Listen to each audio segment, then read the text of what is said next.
Assalamualaikum warahmatullahi wabarakatuh. Bismillahirrahmanirrahim. Alhamdulillahi rabbil alamin. Wassalatu wassalamu ala asyrafil imamil anbiya'i wal mursalin wa ala alihi wa sahbihi ajma'in, amma ba'd. Alhamdulillah, pada kesempatan kali ini kami bisa mengkaji kitab Safinatun Najah fi Usuluddin wal Fiqh. Mari kita baca Fatihah sekali untuk muallif. Al-Fatihah khasah ila hadrati muallifi hadzal kitab Asy-Syaikh Al-Alim Al-Fadil Salim bin Samir Al-Hadrami sya'ulillah lahul Fatihah. A'udzu billahi minasyaitonir rajim. Bismillahirrahmanirrahim. Alhamdulillahirabbil alamin arrahmanir rahim maliki yaumiddin. Iyyaka na'budu wa iyyaka nasta'in ihdinas siratal mustaqim siratal ladzina an'amta 'alaihim ghairil maghdubi 'alaihim waladdallin. Amin. Bismillahirrahmanirrahim. Qala al-muallif rahimahullah. Bismillahirrahmanirrahim. Subhanaka la ilma lana illa ma 'allamtana innaka antal alimul hakim. Rabbi shrah li sadri wa yassir li amri wahlul 'uqdatam min lisani yafqahu qawli. Wa bihi ilaihi qala al-muallif rahimahullah. Bismillahirrahmanirrahim. Alhamdulillahi rabbil alamin wa bihi nasta'inu ala umuri dunya waddin. Wa sallallahu wa sallama ala sayyidina Muhammadin khatamin nabiyyin wa ala alihi wa sahbihi ajma'in wa la hawla wa la quwwata illa billahil aliyil azim. Itulah muqaddimah dari kitab Safinatun Najah, dan kami akan membacakan ala pesantren. Bismillahi, dengan menyebut nama Allah, sifat Allah Ar-Rahmani yang maha kasih sayang dunia akhirat, Ar-Rahimi sifatnya lagi yang maha pengasih di akhirat saja. Jadi muallif atau pengarang kitab ini memulai karangannya dengan basmalah. Ini adalah iqtidaan bil kitab, yaitu mengikuti Al-Quranul Karim, di mana dimulainya dari basmalah. Kalau kita jabarkan, dalam sebuah keterangan disebutkan bahwa intisari Al-Quran dikumpulkan dalam suratul Fatihah. Kemudian intisari Al-Fatihah dikumpulkan dalam basmalah. Intisari basmalah dikumpulkan dalam harful ba, yang artinya bi kana ma kana wa bi yakunu ma yakunu. Bi sebab aku Allah, kana ma kana akan terwujud apa yang sudah wujud, dan bi sebab Allah yakunu akan terwujud apa yang akan terwujud. Nah, ini luar biasa. Jadi bismillah ini ba-nya sebagian ulama mengatakan lil isti'anah. Sebagaimana disebutkan dalam kitab Alfiyah Ibnu Malik bahwa fungsi daripada ba adalah bermacam-macam. Bil basta'in wa addi awid al-siki wa mitlama wa min wa an bihan tiqi. Jadi salah satu faidah harful ba yaitu lil isti'anah, bismillah, dengan minta pertolongan asma Allah Ar-Rahmanir Rahim. Kalau sedikit kita kupas, sering dilafalkan oleh kawan-kawan kita, ya Rabbi bil Mustafa balligh maqasidana waghfir lana ma madha ya wasi'al karam. Di situ juga lil isti'anah yang berarti lit tawassul. Bukan minta pertolongan kepada Rasulullah secara langsung, tapi tawassul kepada Rasulullah agar dimintakan pertolongan kepada Allah Subhanahu wa taala. Ya Rabb, tetap kita khitabnya kepada Allah. Wahai Tuhanku, bil Mustafa, saya bertawassul kepada Nabi Al-Mustafa. Balligh maqasidana waghfir lana ma madha ya wasi'al karam. Jadi al-afu, mohon maaf jika ada kawan-kawan yang suka mengkritik, maka pada kesempatan kali ini akan kami jelaskan bahwa bil Mustafa itu artinya at-tawassul bin Nabiyil Mustafa. Dalam kitab Mafahim Yajib an Tusahhah dijelaskan oleh Abu Yazid Muhammad Ali al-Maliki bahwasanya at-tawassul bin Nabi dengan Rasulullah sallallahu alaihi wasallam, boleh tawassul dengan beliau fi hayatihi wa ba'da mamatihi. Ini bisa saya bacakan di kitabnya. Di halaman 130 dalam kitab Mafahim Yajib an Tusahhah, di sana dipaparkan oleh beliau secara panjang dan lebar bahwasanya at-tawassul bin nabi fi hayatihi wa ba'da mamatihi, ketika beliau masih ada maupun setelah beliau wafat. Disebutkan an Utsman ibn Hunayf radhiyallahu anhu qala sami'tu Rasulullah sallallahu alaihi wasallam. Ini ada sebuah cerita. Ada seseorang yang buta kemudian mengadu kepada Rasulullah sallallahu alaihi wasallam. Orang buta tersebut mengatakan, "Ya Rasulullah, laisa liqa'id wa qad syaqqa alayya." Saya tidak punya orang yang bisa menuntun kemana-mana dan ini berat bagi kami ya Rasulullah. Maka Rasulullah sallallahu alaihi wasallam bersabda, "I'ti al-midha'ata fatawadda, thumma shalli rak'atain, thumma qul, Allahumma inni as'aluka wa atawajjahu ilaika binabiyyika Muhammadin nabiyyir rahmah. Ya Muhammadu inni atawajjahu bika ila rabbika fayujli li an basari. Allahumma syafi'hu fiyya wa syafi'ni fi nafsi." Ini ketika beliau masih ada. Jadi sahabat Utsman bin Hunayf ini mengetahui sendiri. Ketika orang buta itu mengadu kepada Rasulullah, Rasulullah mengatakan, "Oke, ambillah air wudhu, kemudian berwudhu, sholat 2 rakaat, kemudian katakan, Ya Allah, saya mohon kepadamu ya Allah, dan bertawassul dengan nabimu, Nabiur Rahmah. Ya Muhammad, wahai Muhammad, ini atawajjahu bika ila rabbika, saya bertawassul kepadamu, kepada Tuhanmu, supaya menyembuhkan mataku. Allahumma syafi'hu fiyya wa syafi'ni fi nafsi." Kemudian Sayyidina Utsman mengatakan, Utsman bin Hunayf, "Fa wallahi ma tafarraqna wa la tala bina al-hadits hatta dakhala ar-rajulu wa ka'annahu lam yakun bihi dhurrun." Kata perawi hadis, demi Allah, tidak lama setelah omongan itu, laki-laki tersebut masuk seakan-akan tidak ada sakit apapun di matanya dan sembuh secara total. Ini subhanallah, luar biasa. Ini tawassul bin nabi fi hayatihi. Kemudian dijelaskan juga dengan sanad yang sahih, tidak hanya terkhusus pada saat beliau masih hidup, bahkan sebagian para sahabat Nabi menggunakan sighah, menggunakan bahasa seperti itu digunakan setelah Nabi tidak ada, setelah Nabi wafat. Kemudian Imam At-Tabrani juga meriwayatkan hadis ini, dan kisahnya ini terjadi setelah Rasulullah sallallahu alaihi wasallam wafat. Ada seseorang yang bolak-balik ke hadapan Sayyidina Utsman bin Affan. Pada saat itu khalifahnya adalah khalifah ketiga Sayyidina Utsman bin Affan. Ada seseorang yang memiliki hajat yang akan disampaikan kepada khalifah. Bolak-balik masuk kepada Khalifah Utsman, akan tetapi orang ini tidak diperhatikan, tidak dilihat. Kemudian setelah keluar, orang tersebut dalam keadaan bersedih bertemu dengan sahabat Utsman bin Hunayf. Kemudian orang tersebut lapor. Dan setelah itu Utsman bin Hunayf memberikan arahan, "Wahai laki-laki, silahkan ambil wudhu, kemudian datangi masjid, salat 2 rakaat. Dan katakan seperti ini, Allahumma inni as'aluka wa atawajjahu ilaika binabiyyina Muhammadin nabiyyir rahmah. Ya Muhammad, inni atawajjahu bika ila rabbika fayaqdi hajati." Kemudian sebutkan hajatnya. Doanya persis sebagaimana doa itu yang pernah diajarkan oleh Rasulullah kepada orang yang sakit mata atau buta, yang pernah mengadu kepada Rasulullah sallallahu alaihi wasallam. Akhirnya fantalaqa ar-rajul fa sana'a ma qala lahu. Laki-laki tersebut pergi kemudian mengerjakan apa yang diarahkan oleh Sayyidina Utsman bin Hunayf tadi. Setelah itu baru dia mendatangi pintu khalifah, dan alhamdulillah beliau diterima dengan baik, didudukkan dengan baik. Kemudian ditanya, "Apa hajatmu?" Setelah itu pun khalifah memenuhi semua hajatnya.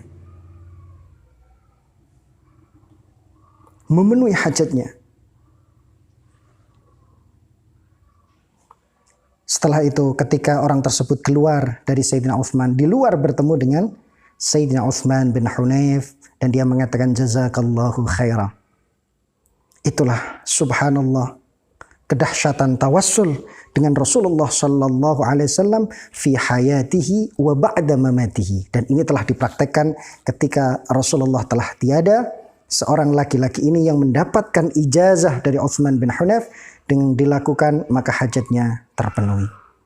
Dan ini adalah riwayat yang sahihah diriwayatkan oleh Imam At-Tabrani dalam kitab Mafahim Yajib an Tusahhah.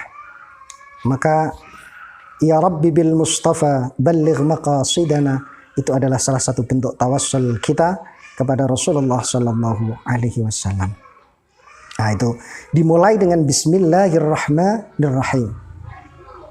Ini setiap perkara yang baik memang dianjurkan untuk memulai dengan bismillah.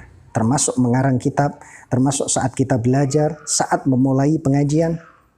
Oleh karena itu ada sebuah hadis menyebutkan kullu amrin dzibalin la yubda'u fihi bi bismillahirrahmanirrahim fa huwa aqta.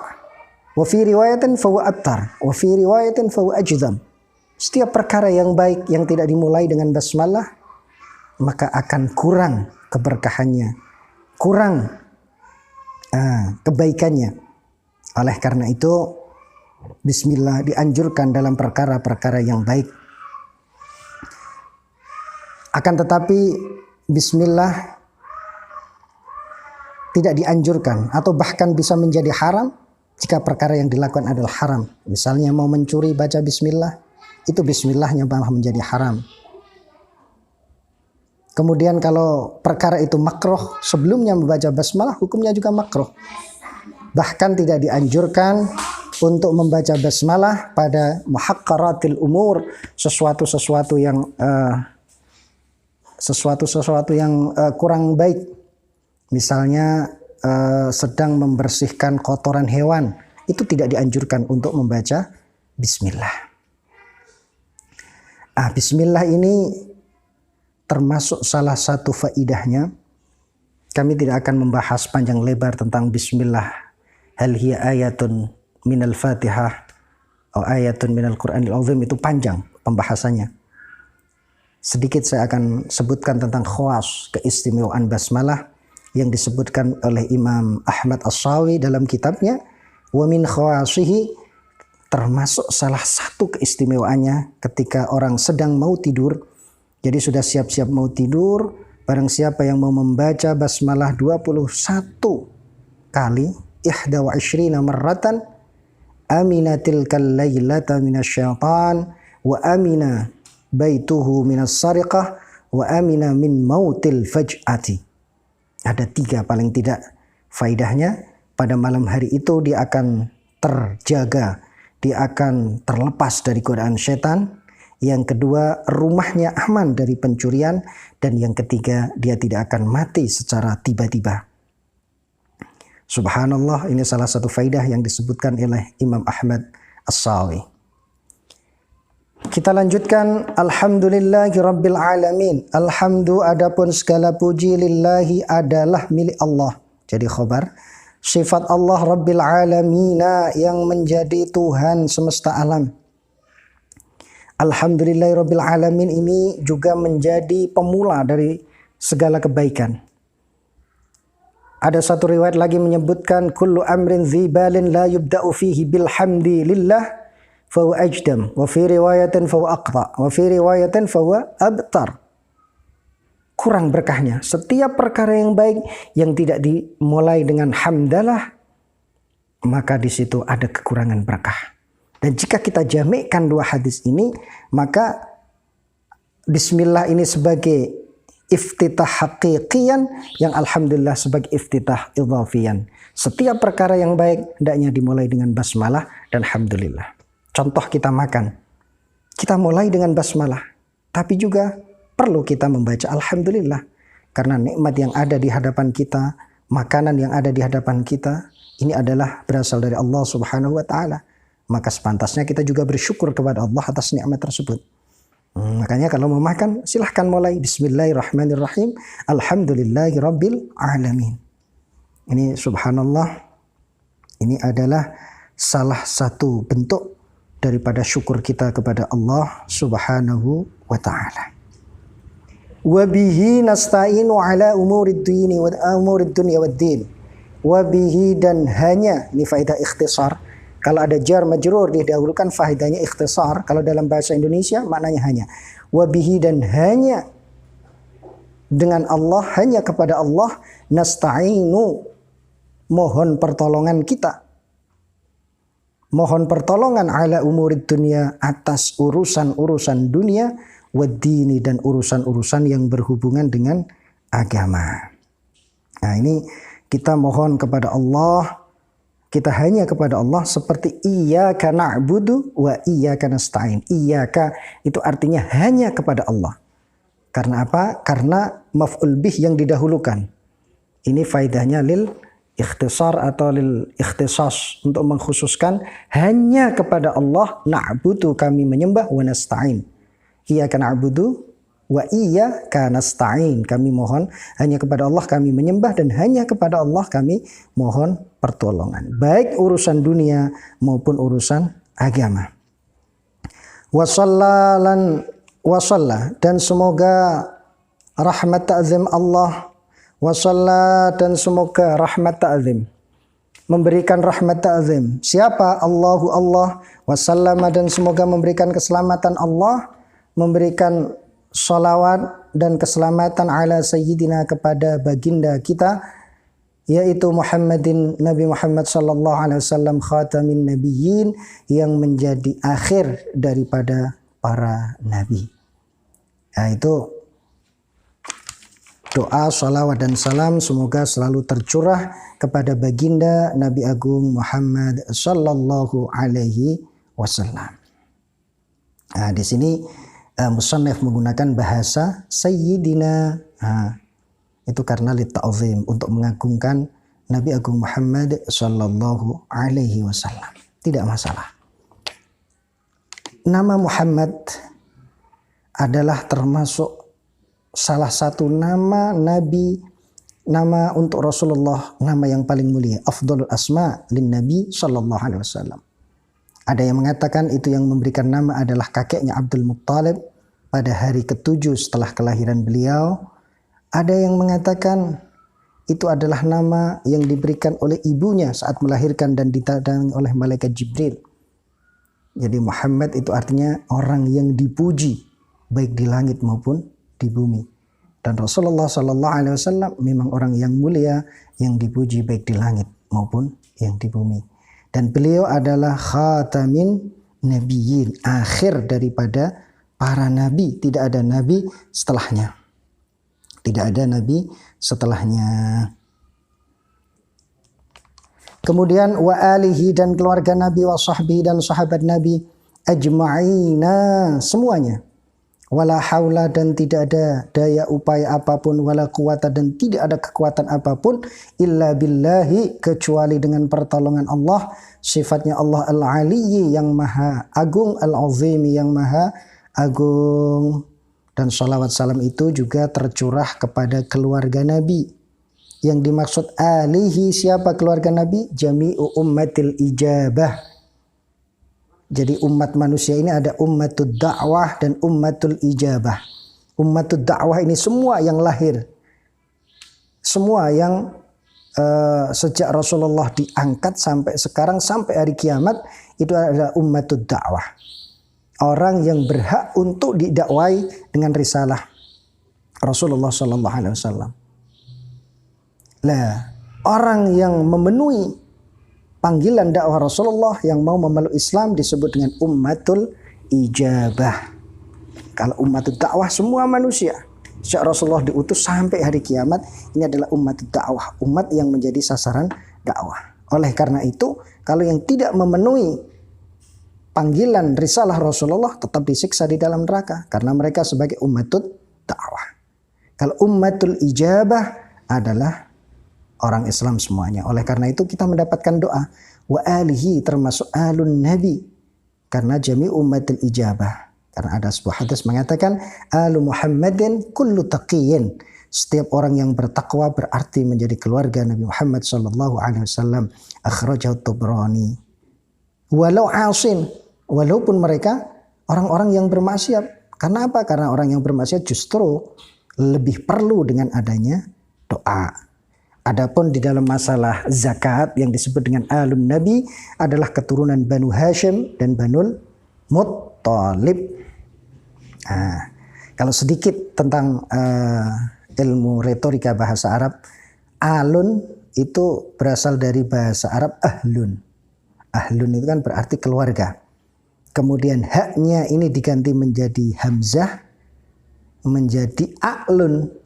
Kemudian hamzah yang kedua karena disukun ini diganti menjadi alif, makanya jadi alun yang berasal dari ahlun. Ini menurut mazhab Imam Sibawai. Wala haula wala quwwata illa billahil aliyyil azim. Wa alihi wa sahbihi. Kemudian sahabat Nabi, siapa sahabat Nabi? Man ijtama'a mu'minan bin Nabi, orang yang pernah bertemu berkumpul dengan Nabi dan mukmin. Walaupun dia masih anak kecil, bahkan walaupun dia belum mumayyiz. Anak kecil itu ada yang mumayyiz, ada ghairul mumayyiz. Yang mumayyiz yang sudah bisa membedakan, yang sudah akalnya berjalan, sudah bisa membedakan kanan dan kiri, sudah bisa membedakan yang enak dan yang enggak enak. Walaupun belum mumayyiz, beriman kepada Nabi dan bertemu dengan Nabi, maka sudah menjadi yang disebut dengan sahabat. Beda kalau tabi'in. Tabi'in itu hanya bertemu dengan sahabat, tidak bisa langsung menjadi tabi'in. Harus ada ijtima' illa bitulil ijtima'. Harus dengan pertemuan yang lama antara tabi'in dan para sahabat. Beda dengan Rasulullah. Karena ketika seseorang bertemu dengan Rasulullah, nurul qalbi yu'assir minan nuril qalbi, langsung terpengaruh dengan cahaya nurnya Rasulullah sallallahu alaihi wasallam. Wala haula wala quwata illa billahil aliyil azim. Ini adalah merupakan penyandaran bahwa manusia adalah makhluk yang lemah, tidak punya daya upaya dan kekuatan apapun illa billahil aliyil azim, kecuali hanya dengan pertolongan Allah Subhanahu wa taala yang maha agung. Nah, kemudian ada salah satu khawas yang disebutkan Ibnu Abi Dunya, keistimewaan la haula wa la quwata illa billahil aliyil azim. Yang disebutkan oleh Abi Dunya bahwasanya barang siapa yang tiap hari membaca la haula wa la quwata illa billahil aliyil azim mi'ata marratan, 100 kali, mi'ata marratin, lam yusibhu faqran abada, maka dia tidak akan terkena fakir selamanya. Subhanallah, ini adalah salah satu bentuk fadilah yang disebutkan dalam kitab Kasyifatus Saja yang menjadi syarah daripada Safinatun Najah. Sedikit para ulama mengatakan orang yang berzikir itu tidak akan mendapatkan pahala zikirnya kecuali dia mengetahui maknanya, walaupun secara global. Misalnya kita berzikir la haula wala quwata illa billahil aliyil azim, ini tidak akan mendapatkan pahala zikir kecuali kita mengetahui maknanya. Walaupun kita hanya tahu secara global, tahunya seperti ini, kita tidak akan mampu punya kekuatan apapun kecuali hanya dengan pertolongan Allah. Itu sudah cukup. Yang penting tahu maknanya, kecuali zikir kita dengan membaca Al-Quran. Maka secara mutlak seorang qari yang baca Al-Quran tetap mendapatkan pahala walaupun tidak tahu artinya. Itu yang disebutkan oleh Al-Imam Al-Qulyubi. Sampai di sini dulu sebagai muqaddimah. Insyaallah akan kita sambung dalam faslun arkanul islami khamsatun wallahu ta'ala a'lam bishawab.